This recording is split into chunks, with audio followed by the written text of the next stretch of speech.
Hello everyone.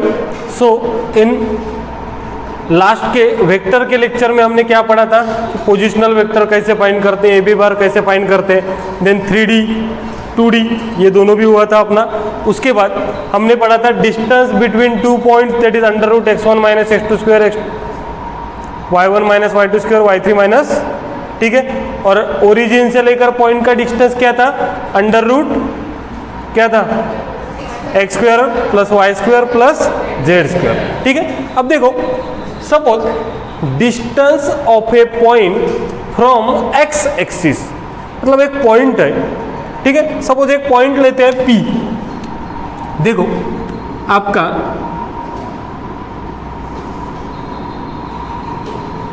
ये x axis है, ये वाई एक्सिस और ये है आपका जेड एक्सिस, ठीक है। अब यहां पे कोई भी एक पॉइंट कंसीडर किया मैंने P, इसके कोऑर्डिनेट क्या हो जाएंगे, x, y, z, ठीक है। अब इसने क्या पूछा है, ध्यान से देखो, distance of a point from कौन से एक्सिस से रे, x एक्सिस से, मतलब हमको इसका डिस्टेंस देखना है कौन से एक्सिस से, एक्स एक्सिस से, बराबर है। तो देखो क्या होगा, लेंथ क्या बोल सकते हैं, डिस्टेंस देखना है तो डायरेक्टली लेंथ बोल दूं, ठीक है। क्या होगा बताओ मुझको, अंडर रूट, बताओ रे, हाँ बताओ जल्दी से। इसके पहले का एक बार देख लो, लगे तो जो दो डिस्टेंस हमने फाइंड किए ओरिजिन से ले और पॉइंट से, और बताओ क्या होना चाहिए।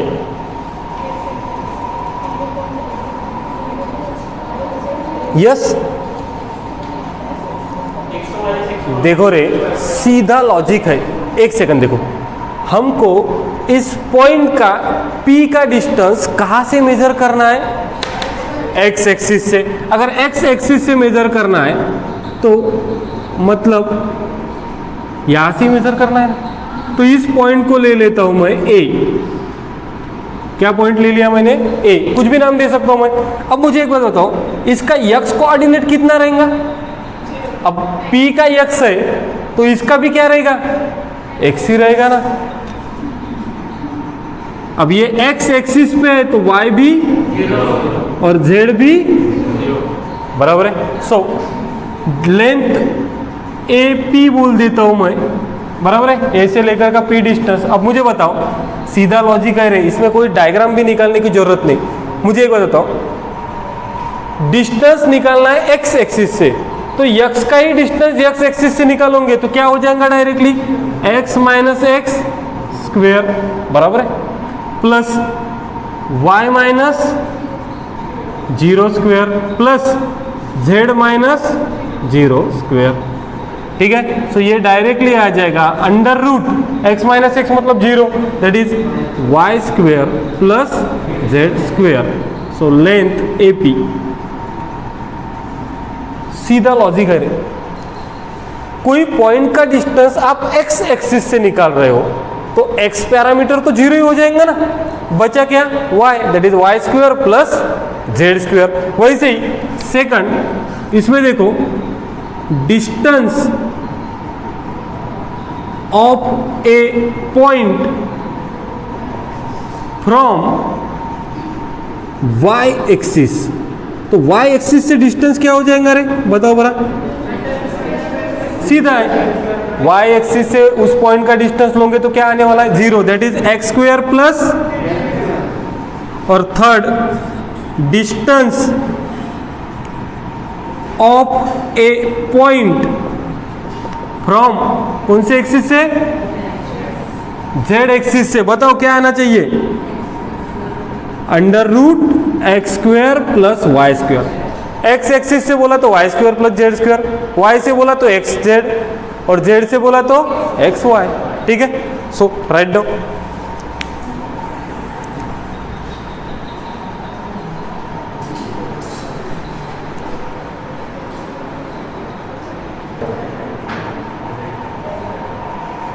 ओके, सो अब देखो रे, मैग्नीट्यूड कैसे निकालते आपको पता है, या फिर मैं डायरेक्टली आपको प्रॉब्लम में बताऊंगा। सबसे पहले तो कोई भी पॉइंट का अगर डायमेंशन मैंने x, y, z लिखा, इसका मतलब वो पॉइंट कहाँ पे है, कहीं स्पेस में है, बराबर है ना। प्लेन में हो सकता है क्या वो? नहीं, वो कहाँ है, कहीं स्पेस में है। ठीक है। सो अगर आपको फाइंड करना है मैग्नीट्यूड, क्या फाइंड करना है? मैग्नीट्यूड। सो मैग्नीट्यूड ऑफ, मतलब ए बार जो वेक्टर है उसका आपको क्या फाइंड करना है? मैग्नीट्यूड फाइंड करना है। तो आप डायरेक्टली इसको कैसे रिप्रेजेंट करोगे? Mod of A bar. कैसे रिप्रेजेंट करोगे? Mod of A bar. कैसे निकालना है? एकदम इजी तरीका है। ठीक है। अब ये एक कंसेप्ट हो गया। अब थोड़ा सा यहां पर ध्यान दो, यूनिट वेक्टर मतलब क्या है? बताओ, सबको पता है? यस, यूनिट वेक्टर मतलब ऐसा एक वेक्टर जिसका मैग्नीट्यूड क्या है? 1। ठीक है। सो यूनिट वेक्टर को हम डिनोट करते हैं किससे? ए कैप से। मतलब वेक्टर ए है और उसका आपको कौन सा वेक्टर निकालना है? Unit vector. तो इसका सिंपल फार्मूला है, क्या हो गया ये? Unit vector of A is equals to A bar. A bar मतलब क्या हो गया? वो vector upon magnitude of A bar. मतलब यूनिट वेक्टर का फार्मूला क्या है? ए bar upon magnitude of A bar. Okay, right down. फिर देखते हैं न्यूमेरिकल।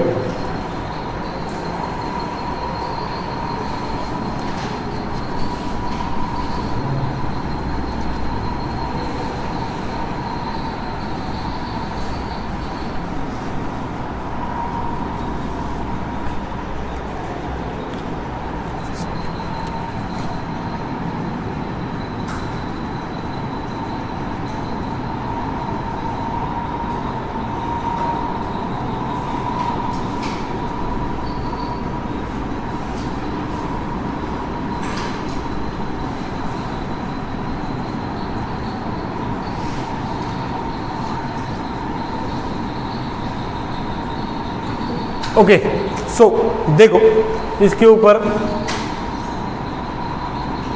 जनरली आई जे के के ऊपर क्या रहता है?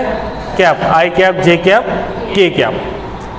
क्या इंडिकेट कर रहा है कैप? मतलब ठीक है। अब देखो सीधा है, ए बार इज इक्वल्स टू दिया है। अब मैं ये कैप हमेशा बोलते नहीं जाऊंगा, ठीक है ना। 4i cap minus 3j cap, सीधा समझ जाओगे ना आप। ए बार इज इक्वल्स टू हमको दिया है 4i minus 3j minus 7k, और इस वेक्टर का हमको क्या फाइंड करना है रे? मैग्नीट्यूड। क्या फाइंड करना है? मैग्नीट्यूड। ठीक है। सो देखो सिंपल है, magnitude of A bar, magnitude of A bar कैसे लिखेंगे रे हम? Mod of A bar is equals to under root, simple है रे। आई का कोएफिशिएंट क्या है?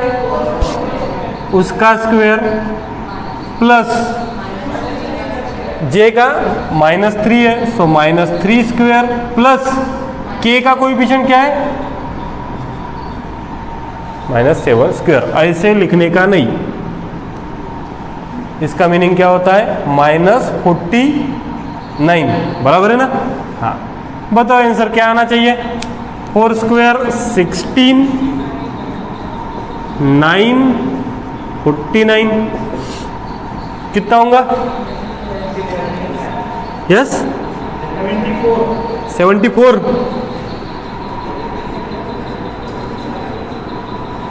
यूनिट्स लिख सकते हैं ना। मैग्नीट्यूड है मतलब मैंने क्या लिखा? यूनिट्स लिखा। ठीक है।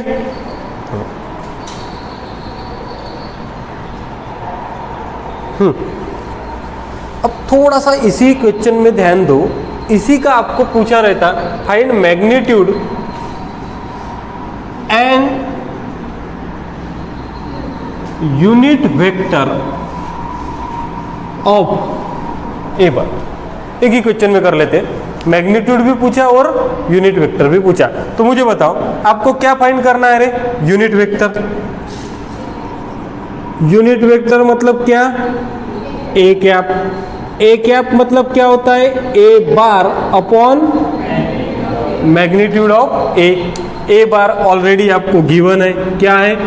4i minus 3j minus 7k upon root 74, बराबर है। इसको आप ऐसे भी लिख सकते हो, 4 by root 74 i minus 3 by root 74 j minus 7 by root 74 k। ठीक है, मतलब एक बात हमेशा आपको याद रखना है, यूनिट वेक्टर पूछा मतलब आपको पहले क्या निकालना है रे? मैग्नीट्यूड निकालना है। विदाउट मैग्नीट्यूड फाइंड कर सकते हो क्या? नहीं। ठीक है, सो right down.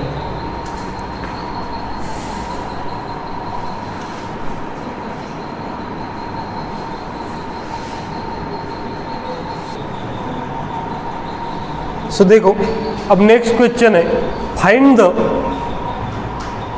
Magnitude and unit vector in the direction of A bar दिया है 3i plus 4j minus 2k।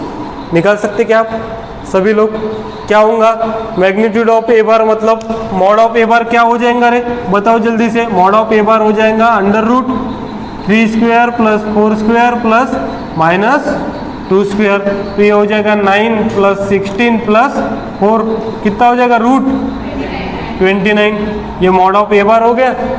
उसके बाद यूनिट वेक्टर तुरंत में इसी को क्या है, किससे डिवाइड करना है? मॉड ऑफ ए बार से। हो जाएगा ना? ओके, उसको आपको घर में सॉल्व कर सकते ना हो? ठीक है, क्वेश्चन लिख लो सभी लोग।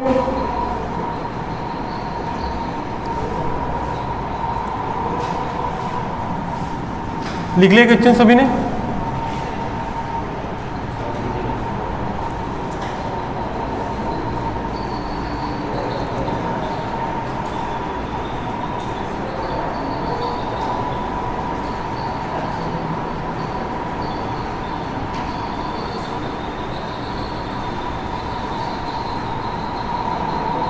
सॉल्व बाद में करना।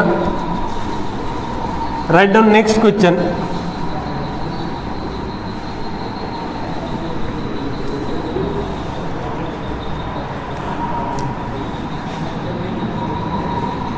शो दैट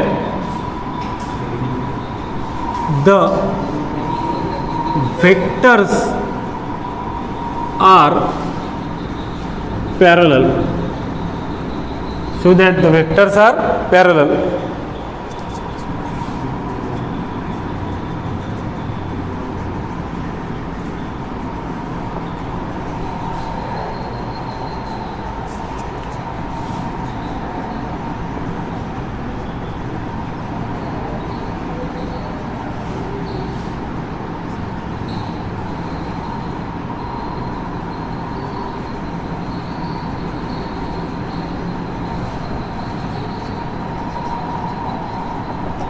सॉल्यूशन में देखो क्या बोला है, शो दैट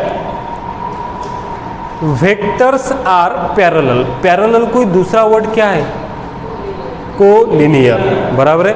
और जब भी मैंने आपको बोला था कि दो वेक्टर कोलिनियर है, मतलब हम उसको ऐसे लिख सकते हैं, कैसे?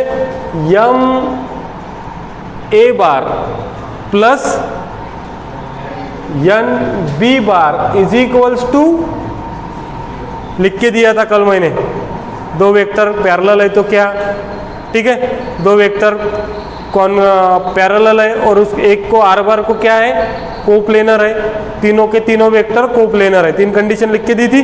हाँ, अब मुझे बताओ ए बार और बी बार क्या बोल रहा है वो, पैरेलल है, ये क्या करो बोलते हैं, प्रूव करो बोलते हैं, ठीक है। तो सबसे पहले क्या करूंगा, ए बार वेक्टर को लिख लूंगा, ठीक है। अब आपने क्वेश्चन तो लिख ही लिया है, ए बार को वेक्टर को लिखने के बाद इसको देता हूँ question number, equation number 1, equation number 2, ठीक है। थोड़ा सा इस क्वेश्चन को देखो, मुझे बताओ इसका आई का कोएफिशिएंट और इसका आई का कोएफिशिएंट क्या है, थोड़ा सा देखोगे तो वो माइनस प्लस को छोड़ दो, 2 2 जा 4 डबल है, 3 2 जा 6, 4 2 जा 8। मतलब इस बी बार में से अगर मैं -2 कॉमन निकालता हूं, ठीक है, कितना कॉमन निकाला मैंने, -2, तो मुझे बताओ यहां पे क्या बचा, 2i -3j plus 4k। Is it clear? क्यों -2 निकाला? क्योंकि मेरे को यहाँ पे 2i चाहिए था, इसलिए -2 निकल गया 2i। अब मुझे बताओ b bar is equals to -2, इसको क्या लिख सकता हूँ मैं, a बार लिख सकता हूँ। अब -2a बार इधर आया तो क्या हो जाएगा, मतलब 2a bar plus b bar is equals to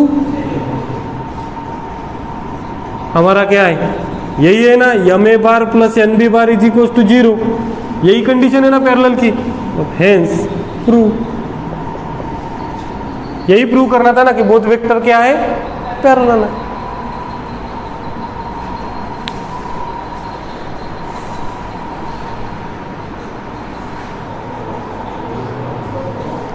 okay, सो देखो एक्सरसाइज 5.1 में का फर्स्ट प्रॉब्लम लेते हैं हम। Right down first problem, first लिखो question first. The vector a bar is directed, the vector a bar is directed due north, directed due north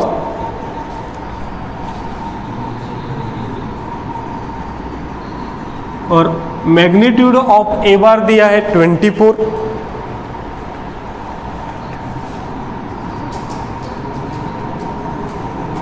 and vector b bar is directed due west, due west, और mod of B bar है 7, then find mod of a bar plus b bar। ठीक है, okay, सब लोग यहां पे देख लो, बाद में लगे तो तुम उसको सॉल्व कर सकते हो। इधर देखो, सबसे पहले तो ये तो सभी लोगों को पता है रे, ईस्ट वेस्ट नॉर्थ साउथ, बराबर है ना। अब कोई बोलेगा सर ने मेरे को ईस्ट ऊपर लेना है, तो जहाँ लेना है वहाँ लो, ठीक है ना, लेकिन ईस्ट के अपोजिट में वेस्ट रहना चाहिए, नॉर्थ के अपोजिट में साउथ। नहीं तो तुम बोलोगे नहीं सर मेरे को नॉर्थ के अपोजिट में ईस्ट चाहिए, फिर तुम देखो क्या है तो फिर, ठीक है। अब देखो क्या बोला है, the vector A bar is directed due north, मतलब जो ए बार की वेक्टर ए बार की डायरेक्शन है वो कहाँ पे है, नॉर्थ की तरफ, बराबर है ना। तो इस ए बार वेक्टर को मैंने यहां पे दिखा दिया। Is it clear? Mod of A bar 24 दिया है, and vector b bar is directed due west. अब देखो वेक्टर बी बार की डायरेक्शन कहां पे है, वेस्ट, डायरेक्शन कहां पे, वेस्ट। अब मैंने ट्रायंगल लॉ पढ़ा है रे, अब इस प्रॉब्लम को अगर मैं पूरा पढ़ूंगा तो मुझे फाइंड क्या करना है, ए bar plus B bar. Plus के लिए हमारे पास दो लॉ है, एक ट्रायंगल एंड पैरेलल का। अगर मैं ट्रायंगल लॉ बोलूं तो बी बार की डायरेक्शन कैसी है, देख लो, ये एरो है, बी बार की डायरेक्शन कैसी रहनी चाहिए, वेस्ट। तो मैंने ये बी बार यहां से उठाया, कहां पे रखूं, यहां पे कि यहां पे, यहाँ, मतलब ये हो गया मेरा, क्या हो गया, b bar. Is it clear? अब ये ए बार हो गया, ये बी बार हो गया, तो ट्रायंगल लॉ के हिसाब से ये क्या होना चाहिए रे? हाँ, resultant that is r bar is equals to A bar plus, बराबर है ना, r bar is equal to A bar plus B bar. लेकिन थोड़ा सा यहाँ पे एज्यूम करो, मुझे गिवन है मॉड ऑफ ए बार, मुझे गिवन क्या है? मॉड ऑफ ए बार कितना गिवन है? 24। मॉड ऑफ बी बार कितना गिवन है? 7। और फाइंड क्या करना है? फाइंड क्या करना है? Mod of A bar plus B bar करना है ना। अब थोड़ा सा आप ही लॉजिक बताओ रे, इस east north, north west, west south सभी में एंगल कितने का है? मतलब ये एंगल भी मेरा कितने का है? कितने का है? 90 का है। और मुझे mod of A bar plus B bar निकालना है, तो मैं डायरेक्टली यहाँ पे कौन सा थ्योरम लगाऊं? पाइथागोरस थ्योरम अगर मैंने यहाँ पे लगाया तो बताओ क्या हो जाएगा? Mod of A bar plus B bar whole square is equals to mod of A bar square plus mod of B bar square. ऐसे ही पढ़े ना आप, नहीं तो तुम मैंने ऐसे पढ़ाऊंगा, mod of A bar plus B bar is equals to under root, कैसा भी किया तो एक ही है ना, समझ गए ना आप? बस अब ए बार का स्क्वायर, ए बार कितना है रे? 24 का स्क्वायर, और बी बार कितना है? 7। 24 का स्क्वायर कितना होता है? 5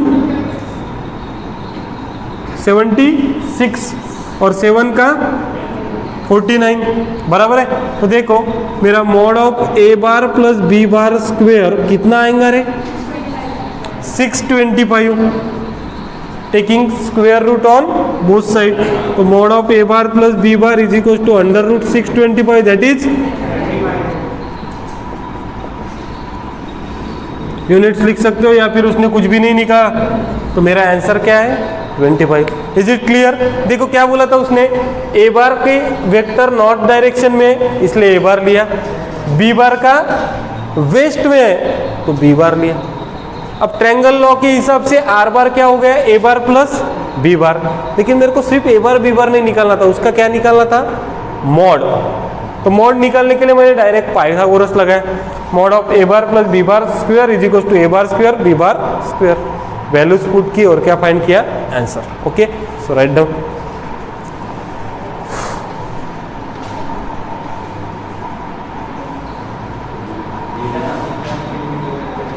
ओके, सो एक्सरसाइज 5.1 का क्वेश्चन नंबर 2 देखो। देखो क्या बोला है, in triangle P Q R, कौन सा ट्रायंगल बोला है? P Q R. तो मैं P Q R triangle draw कर लेता हूं। देखो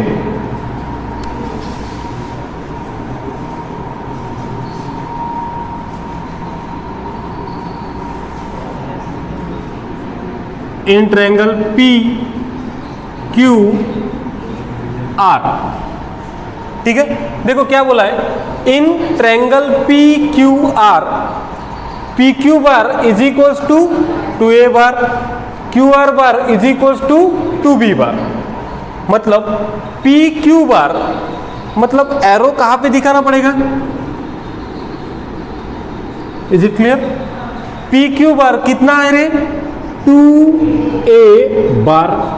उसके बाद Q R bar, Q R bar is equals to B bar, बराबर है। तो ट्रायंगल लॉ के हिसाब से पी क्यू बार और क्यू आर बार है, तो इसका एरो कहां पे दिखाऊं? यस, ट्रायंगल लॉ के हिसाब से ये कि अपन को सर्कल थोड़ी कंप्लीट करना है, कहाँ आएगा? ट्रायंगल लॉ के हिसाब से क्या आना चाहिए? नीचे आना चाहिए, ठीक है। अब वो क्या बोल रहा है, mid point of P R, P R का मिड पॉइंट क्या है? यम है। तो पी आर का मिड पॉइंट है यम, पी आर का मिड पॉइंट है M. Find the following vectors in terms of A bar and b बार।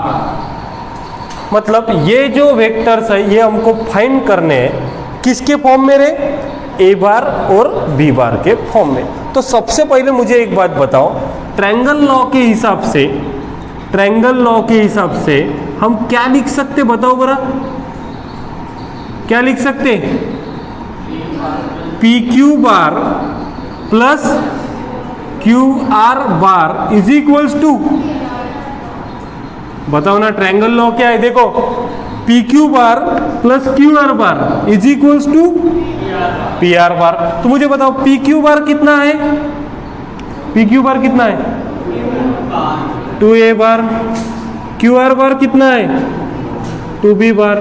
तो ये मेरा पी आर बार निकला, और यही मेरे को पहले निकालना था ना रे, निकालना था ना। तो ये पी आर बार क्या निकला बताओ? Twice A bar plus twice B bar. Is it clear? हाँ। अब मेरे को क्या निकालना है ये बताओ? P M bar. क्या निकालना है? P M bar. कैसे निकालोगे बताओ बरा? अब थोड़ा सा एक बात इधर देखो रे, बाद में लिखो। ये यम जो है ये किसका मिड पॉइंट है? पी आर बार का। इतना तो क्लियर है, यम जो है वो मिड पॉइंट है, बराबर है, किसका? पी आर का। तो मुझे एक बात बताओ, पी एम बार कितना रहेगा? पी आर से आधा रहेगा ना, मतलब हाफ ऑफ पी आर बार। अब पी आर बार कितना है आपको पता है? कितना है? 1/2 ट्वाइस ए बार प्लस ट्वाइस बी बार। 1/2 इसमें से 2 कॉमन निकला, तो अपना पी एम बार कितना आ जाएगा रे? कितना होगा? ए बार प्लस बी बार, बराबर है, होगा ना। अब मुझे बताओ, जितना पी एम बार है उतना ही एम आर रहेगा ना। मतलब मैं डायरेक्टली लिख सकता हूँ पी एम और एम आर बार दोनों भी क्या है? सेम है। ये निकालना था क्या? पी एम बार निकालना था। उसके बाद क्या पूछा है रे? Q M. क्या पूछा है? Q M. तो उसके लिए मेरे को पहले क्यू और एम को क्या करना पड़ेगा? ज्वाइन करना पड़ेगा। अब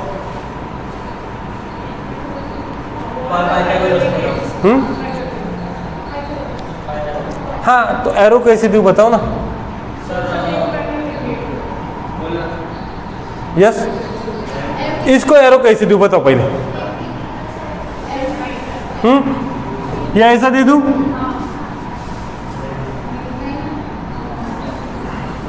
ऐसा दूं? हाँ, ऐसा चलेगा क्या? बताओ, तुरंत बताओ, तुम जल्दी से बताओ। तुम कोई भी एरो देके सॉल्व कर सकते हो। तुमको ट्रायंगल लॉ ही लगाना है ना, लगाओ और बताओ बरा उसका आंसर मुझे। हाँ,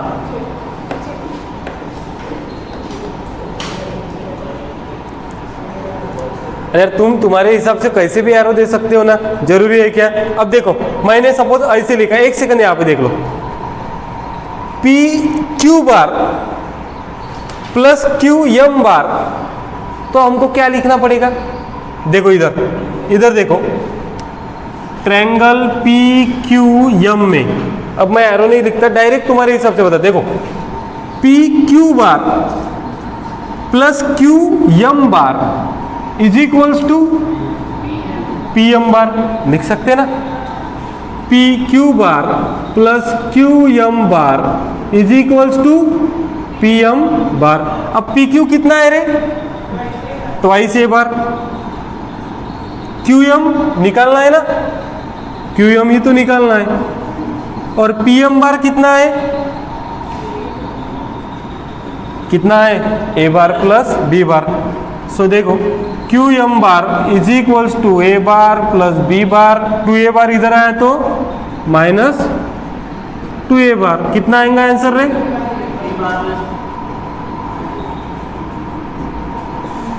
क्यू एम बार आ गया बी बार माइनस ए बार। देखो क्या किया मैंने, P Q bar plus Q M bar is equals to P M bar. Is it clear? Triangle law यही है ना, देखो a bar plus B bar is equals to ये लेंगे जो भी होगा ओ पी, बराबर है ना? हाँ, write down.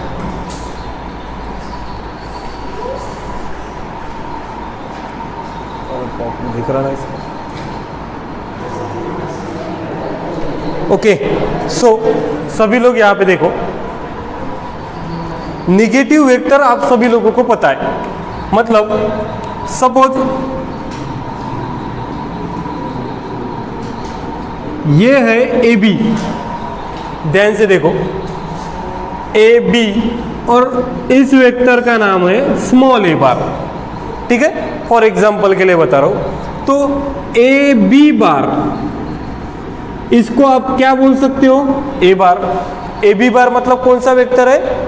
A bar is the positional vector of a B bar, ठीक है? लेकिन किसी ने बोला कि मेरे को ए बी बार लिखना ही नहीं, मेरे को लिखना है उल्टा बी ए बार। तो क्या चेंज हुआ? डायरेक्शन। तो मैं बी ए बार को क्या लिख सकता हूं रे? माइनस ए बार लिख सकता हूं ना? ये कौन सा कंसेप्ट है अपना? निगेटिव वेक्टर, ठीक है? अगर रेगुलर हेक्सागोन है, ध्यान से देखो, अगर कोई रेगुलर हेक्सागोन है,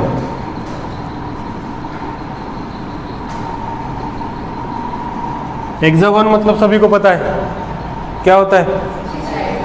हाँ,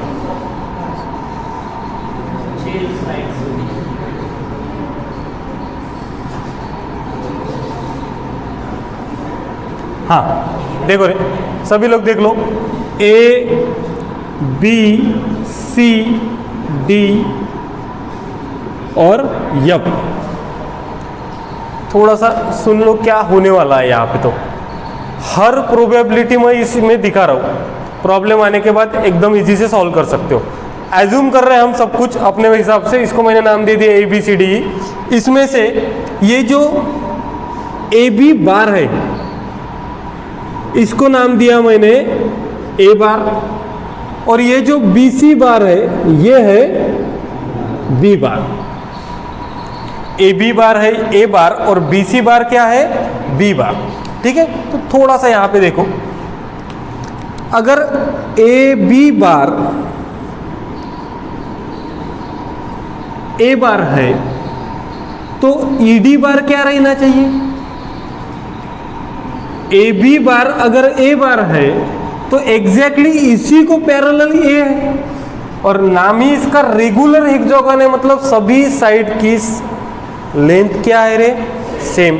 मतलब ए बी बार ए बार है तो ई डी बार क्या रहना चाहिए? ए बार ही रहना चाहिए। देखो ए बी बार और ई डी बार ये सेम रहेंगे ना, तो ई डी बार ये दोनों क्या रहेंगे रे? ए बार रहेंगे ना?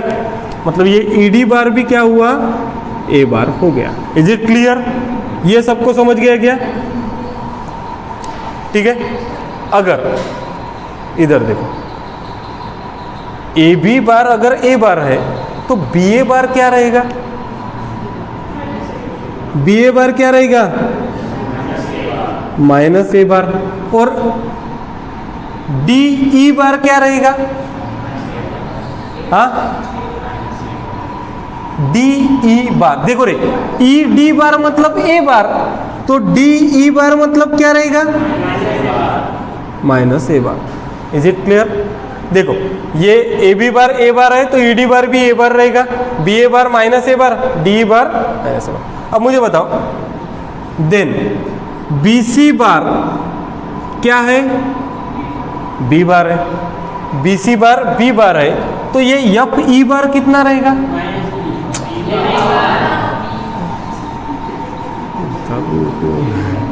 एफ ई बार भी क्या रहेगा? बी बार भी रहेगा। अब मुझे बताओ सी बी बार को क्या लिख सकते हैं आप? Minus B bar. और उसके बाद ई एफ बार को यस माइनस बी बार, ठीक है। हाँ, अब बचा कौन सा रे? कौन सा बचा? सी डी, ठीक है। थोड़ी सी रीअरेंजमेंट कर रहा हूं मैं। मैंने क्या किया, इस ए बार को एज्यूम किया फ्री वेक्टर है, ए बार को एज्यूम किया फ्री वेक्टर है, तो इस ए बार को यहां से उठाया और यहां रख दिया, मतलब इस ए बी को यहां से उठाया,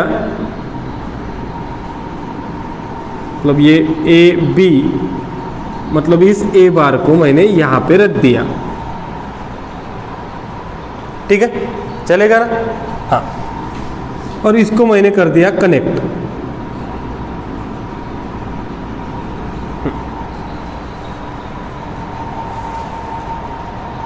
ठीक है, तो मुझे बताओ ये जो बी सी बार है ये कितना निकलेगा? बताओ। क्या निकलेगा? हाँ, तो देखो मैंने क्या किया, फिर से बताना, ए बार फ्री वेक्टर एज्यूम करके इसको आगे लाया, एरो दे दिए। अब इसका ए बार का एरो इधर था इसलिए भी इसका एरो इधर दिया। अब मैं ट्रायंगल ये ए बी सी ये इधर वाला रहे, ट्रायंगल ए बी सी में अगर ट्रायंगल लॉ लगाऊंगा तो कैसे लगाना पड़ेगा बताओ जरा मुझे थोड़ा सा। बताओ। देखो A C bar plus C B bar is equals to, अगर मैंने ऐसे लिखा ए C bar plus C B bar, समझा क्या? A C bar plus C B bar is equals to A B bar. देखो इसमें A C bar plus C B bar, A C bar plus C B bar is equals to A B bar, बराबर है। अब मुझे बताओ ए C bar कितना है? ए C bar कितना है रे? B bar. सी बी बार पता है क्या हमको? नहीं। और ए बी बार कितना है? ए बार। तो ये सी बी बार कितना हो जाएगा? सी बी बार हो जाएगा a bar minus B bar. Is it clear? ठीक है, अब मुझे बताओ सी बी बार क्या है? ए बार माइनस बी बार। तो मुझे बताओ इस सी बी बार को उठाता हूं और यहां पे रखता हूं तो ये दोनों भी क्या रहेंगे? सेम ही रहेंगे, क्योंकि इसको मूव यहां पे किया था तो इसको यहां पे मूव कर सकता है, ये दोनों भी क्या रहेंगे? सेम। मतलब हमारा ये डी सी बार कितना रहेगा रे? एरो सेम रखना है रे। ये डी सी बार क्या रहेगा? बताओ जल्दी से, डी सी बार क्या रहेगा? ए बार माइनस बी बार रहेगा। लेकिन इसी जगह पे अगर मैंने आपको डी सी बार न बोलते हुए सी डी बार पूछा, समझे क्या? तो उस चक्कर में क्या हो जाएगा? साइन चेंज कर दो, ए बार हो जाएगा,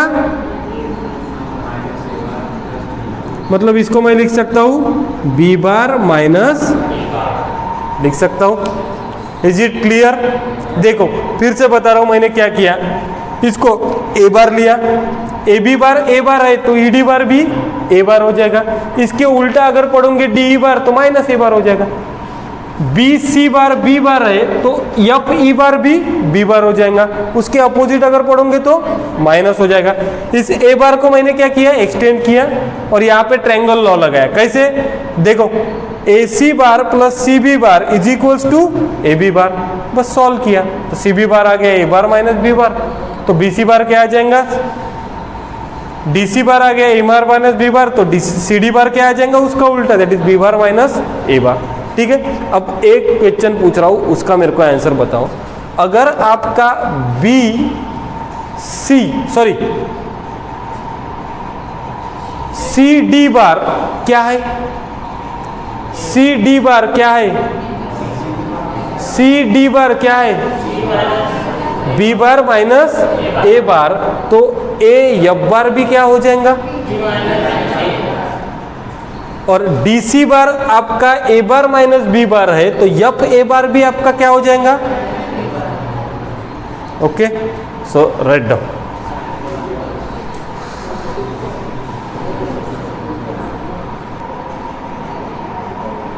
ओके, सो क्वेश्चन नंबर 3 देखो क्या बोला उसने, OACDE is a regular hexagon, मतलब एक रेगुलर हेक्सागन दिया है. The point A and B have a position vector A bar and B bar with respect to origin O. मतलब सबसे पहले तो मेरा काम है, एक मैं क्या निकालूंगा, रेगुलर हेक्सागन. ठीक है, सो देखो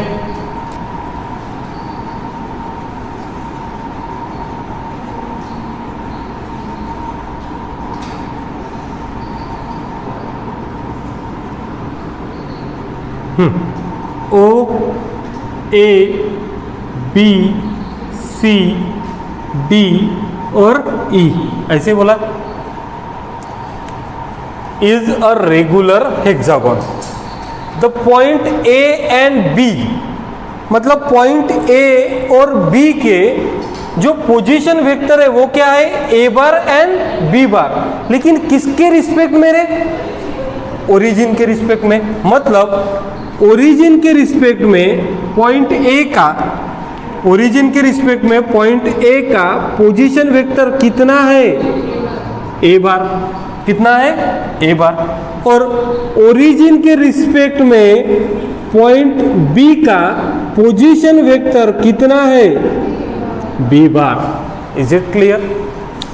ओरिजिन के रिस्पेक्ट में A का वेक्टर है A बार, ओरिजिन के रिस्पेक्ट में B का वेक्टर है B bar. Find in terms of A bar and B bar the position vector of C D E. मतलब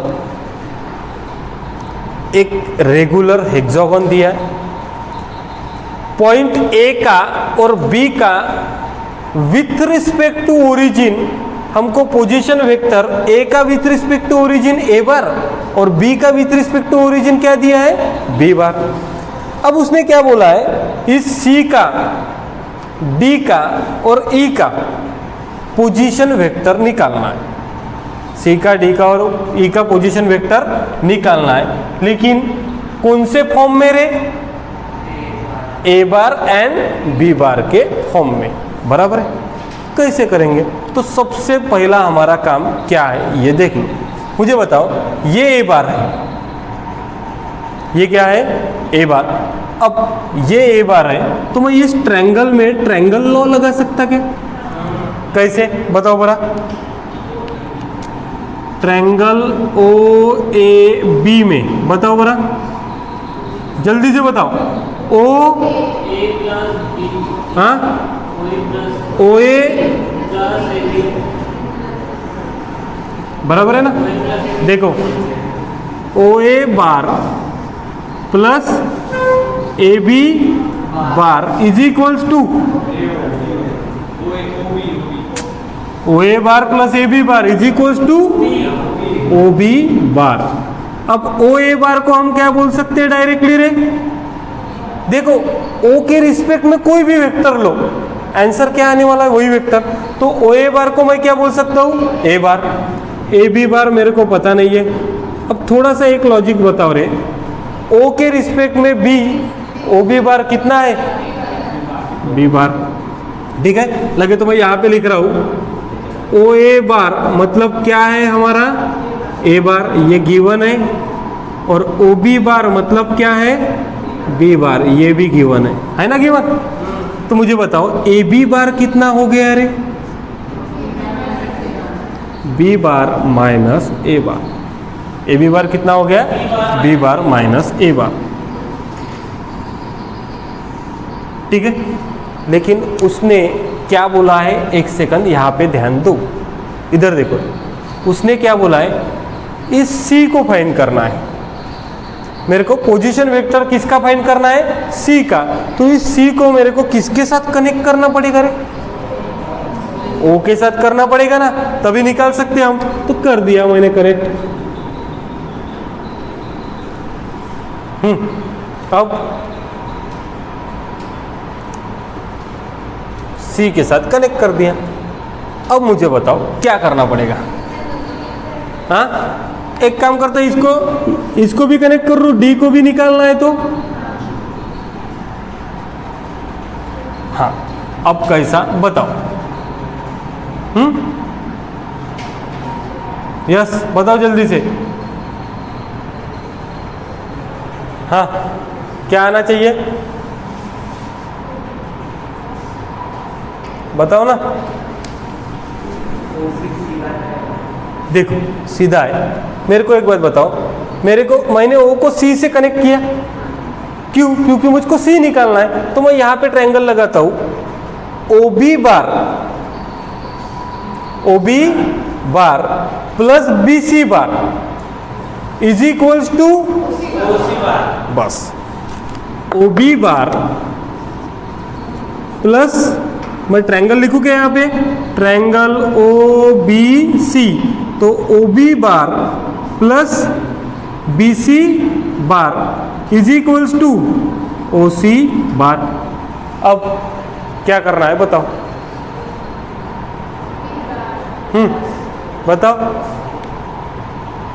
बताओ जल्दी से। इसके आगे आपको ही सॉल्व करना है। क्या करना पड़ेगा बताओ?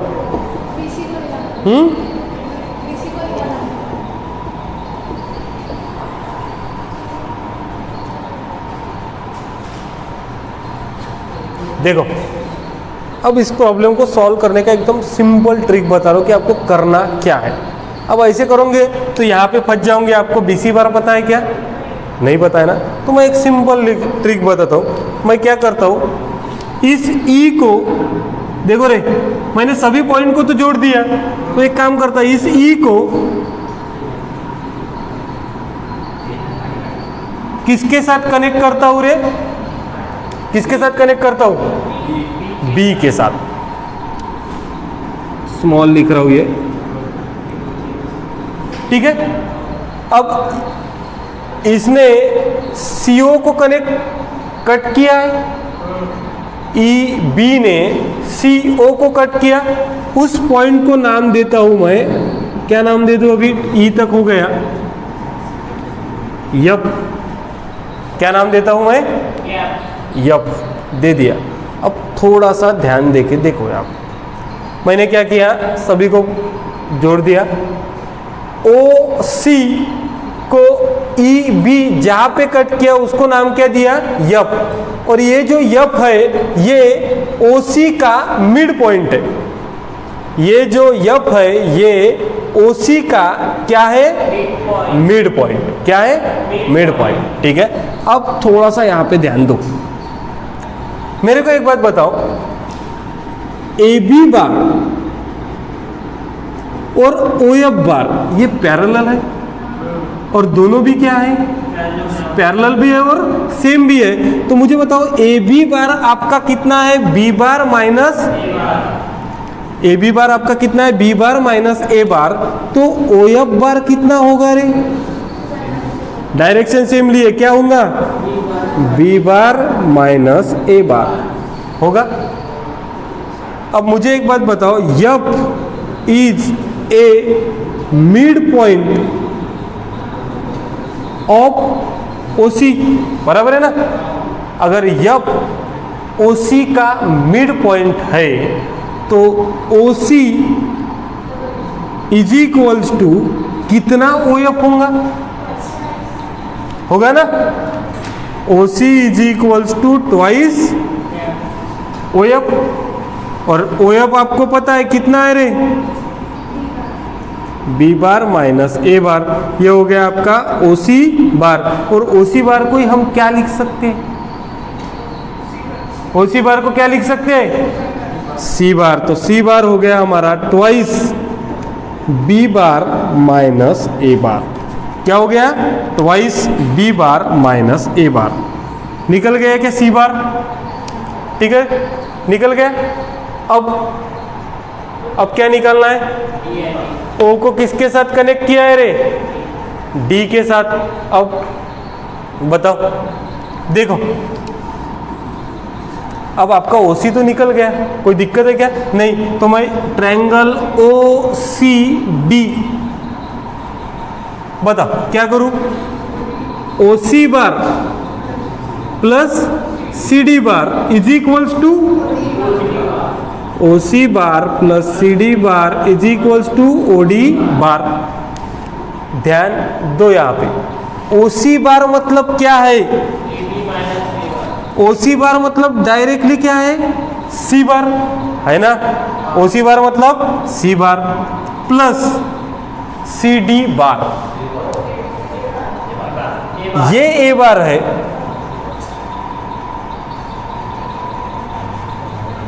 ये ए बार है, ओ ए बार है, तो सी डी बार कितना रहेगा? फिर ए बार कैसे बोल रहे हैं आप? क्या रहेगा? Minus A bar is equals to OD bar. OD bar क्या है? ओडी बार मतलब ही क्या हो गया रे? डी बार हो गया ना। अब डायरेक्टली ओसी बार की भी आप वैल्यू रख सकते हैं, या फिर सी बार कितना है? सी बार कितना है? Twice B bar minus A bar is equals to D bar. इसको सॉल्व करते, twice B bar twice A bar minus A bar is equals to D bar. तो कितना हुआ रे? ट्वाइस बी बार माइनस, निकला क्या? देखो ना, 2b bar as it is minus 2a bar और माइनस a बार कितना होगा रे? माइनस 3a बार होगा क्या? सॉरी, ठीक है, बराबर किया ना हमने। OC bar plus C D bar is equal to OD bar. हाँ, कितना निकला? अब मुझे बताओ और क्या निकालना है? सी निकला, डी निकला, अब क्या निकालना है? ई बार। अब ई निकालना है तो कौन सा ट्रायंगल लेना पड़ेगा बताओ जल्दी से? ODE। हाँ, ट्रायंगल ODE। हाँ देखो, OD bar plus DE bar is equals to OD bar plus DE bar is equals to OE bar. OD bar को लिख सकता हूं मैं D बार। हाँ, मुझे एक बात बताओ पहले। हाँ, AB बार कितना है? AB बार कितना है? B बार माइनस A बार है ना। देखो, AB बार है हमारा B बार माइनस A बार, तो AB और ED सेम है, तो ED बार भी कितना रहेगा? B बार माइनस A बार रहेगा ना। हाँ, वही बता रहा हूँ ना, मैंने लिखा क्या है तो देखो, AB बार और ED बार सेम है, लेकिन मेरे को क्या चाहिए? DE बार। तो मैं साइन क्या कर दूंगा? चेंज। तो क्या लिखूं? डायरेक्ट, बराबर है ना। तो DE बार क्या हो गया रे मेरा? A बार माइनस B बार, और OE बार मतलब क्या? E बार। अब देखो, D बार मैंने ऑलरेडी निकाला, कितना? 2B bar minus 3A bar plus A bar minus is equals to E bar. बताओ क्या आएगा? माइनस 3A, इसको कर लेते पहले। 2B bar minus B bar minus 3A bar plus A बार, निकला क्या? E बार। मतलब मेरे को क्या निकालना था? CDE को positional vector with respect to O। With respect to O मतलब OC बार को बोलेंगे C बार, OD को D बार, OE को E बार। निकला क्या? C बार, D बार और E बार। और तीनों भी कौन से फॉर्म में निकले देख लो। AB उसी फॉर्म में निकालना था, ठीक है। सो राइट दो।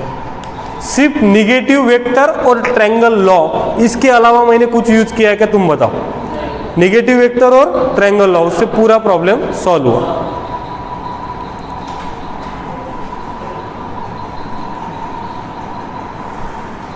चालू करके बंद करने में, ठीक है। तो आज यहीं पे स्टॉप करते हैं, बाकी का देखेंगे नेक्स्ट लेक्चर में। लेकिन आज जितने भी प्रॉब्लम किए वो आप सभी को एक बार देख के आना है। Thank you.